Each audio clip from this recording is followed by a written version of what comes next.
Sledding gets pretty serious when you have a giant hill right in front of your house.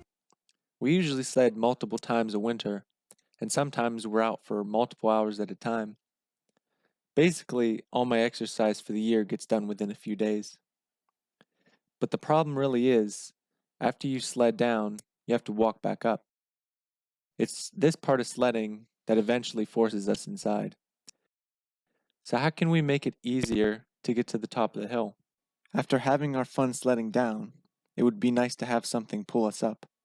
What we did was make a winch, spanning all the way down the hill.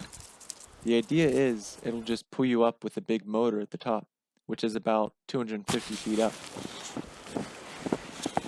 The operator has two buttons. These just control the direction of the motor. Because the ends of the rope are wound in opposite directions, as one is reeled in, the other is fed out. This completed a loop down at the pulley. It worked out largely how we envisioned it. It was just tricky to keep everything tensioned.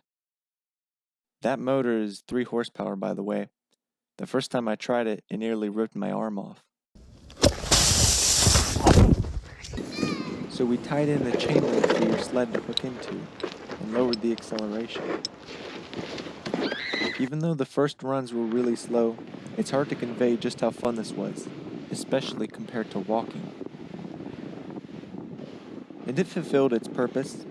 Getting up the hill was no longer boring. The rope is really just paracord. At this length, it was even a bit elastic, making the ride really smooth. So we spent a few hours sledding down and being pulled back up.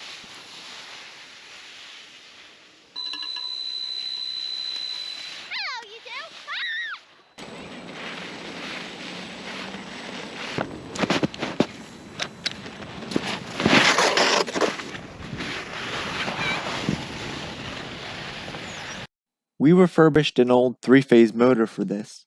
Residential buildings normally don't have 3-phase, but we happened to have a converter after needing one to run a robot arm.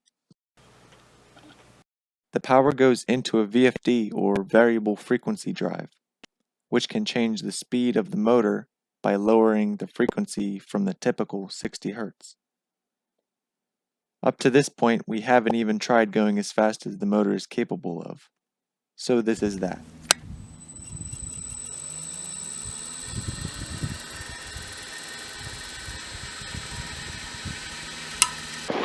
This is a bad idea, but you still go up the other.